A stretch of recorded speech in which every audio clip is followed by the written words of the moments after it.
بیوی ہو تو ایسی۔ ایک بادشاہ اپنے محل کی چھت پر ٹہل رہا تھا۔ ٹہلتے ٹہلتے اس کی نظر محل کے نزدیک گھر کی چھت پر پڑی، جس پر ایک بہت خوبصورت عورت کپڑے سکھا رہی تھی۔ بادشاہ نے اپنے ایک باندی کو بلا کر پوچھا، کس کی بیوی ہے یہ؟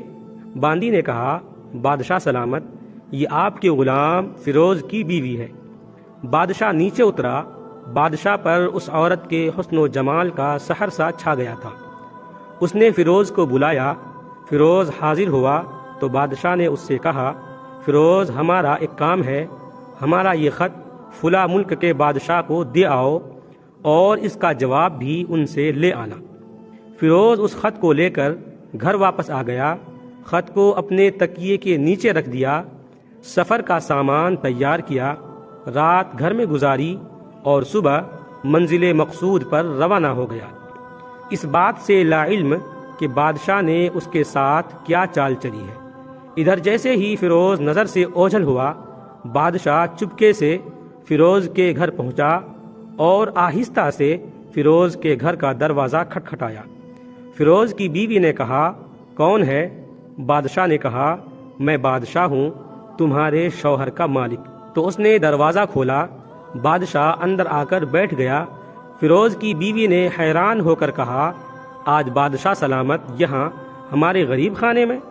بادشاہ نے کہا، میں یہاں مہمان بن کر آیا ہوں۔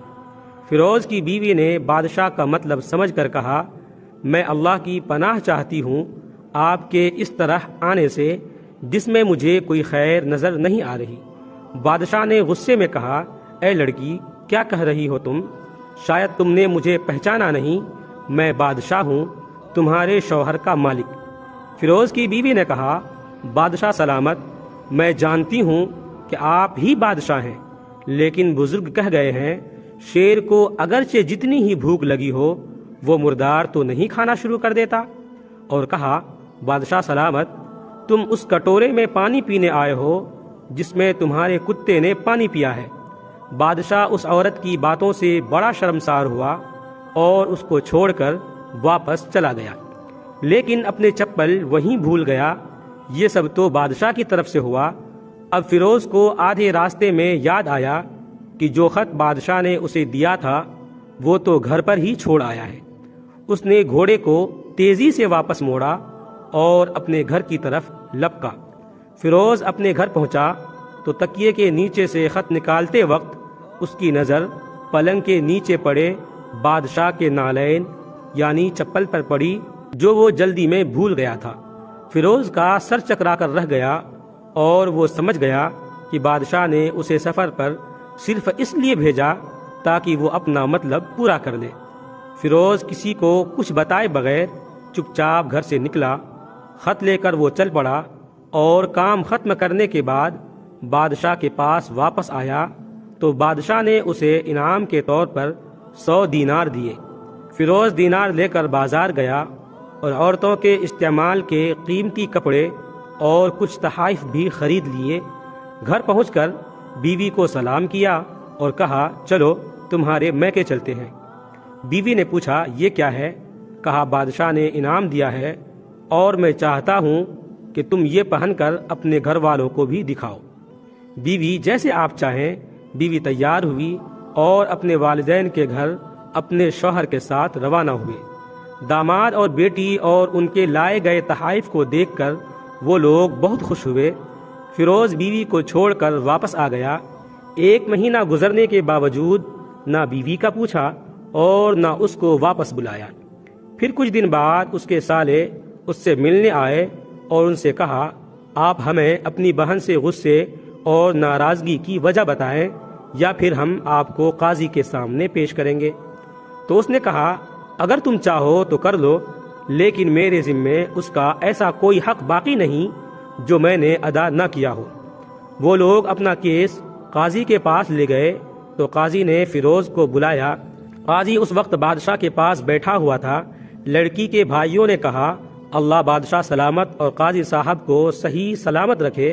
قاضی صاحب، ہم نے ایک سرسبز باغ، درخت پھلوں سے بھرے ہوئے اور ساتھ میں میٹھے پانی کا کنواں اس شخص کے حوالے میں دیا تھا۔ اس شخص نے ہمارا باغ اجاڑ دیا۔ سارے پھل کھا لیے، درخت کاٹ لیے اور کنویں کو خراب کر کے بند کر دیا۔ قاضی فیروز کی طرف متوجہ ہو کر پوچھا، ہاں تو لڑکے تم کیا کہتے ہو اس بارے میں؟ فیروز نے کہا، قاضی صاحب جو باغ مجھے دیا گیا تھا وہ اس سے بہتر حالت میں نے اسے واپس کیا ہے۔ قاضی نے پوچھا، کیا اس نے باغ تمہارے حوالے ویسی ہی حالت میں واپس کیا ہے جیسے پہلے تھا؟ انہوں نے کہا، ہاں ویسی ہی حالت میں واپس کیا ہے، لیکن ہم ان سے باغ واپس کرنے کی وجہ جاننا چاہتے ہیں۔ قاضی نے کہا، ہاں فیروز تم اس بارے میں کیا کہنا چاہتے ہو؟ فیروز نے کہا، قاضی صاحب میں باغ کسی بغض یا نفرت کی وجہ سے نہیں چھوڑا، بلکہ اس لیے چھوڑا کہ ایک دن جب میں باغ میں آیا تو اس میں نے شیر کے پنجوں کے نشان دیکھے تو مجھے خوف ہوا کہ شیر مجھے کھا جائے گا، اس لیے شیر کے اکرام کی وجہ سے میں نے باغ میں جانا بند کر دیا۔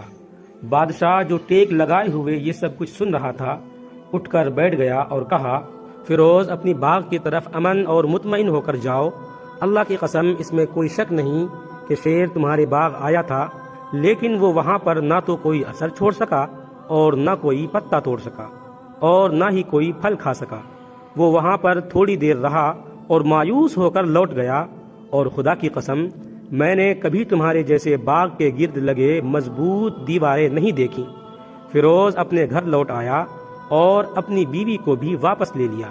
نہ تو قاضی کو پتا چلا اور نہ ہی کسی اور کو کہ ماجرا کیا ہے۔ کیا خوب بہتر ہے اپنے اہل و عیال کے راز کو چھپانا کہ لوگوں کو پتہ نہ چلے، اپنے گھروں کے بھید کسی پر ظاہر نہ ہونے دیں۔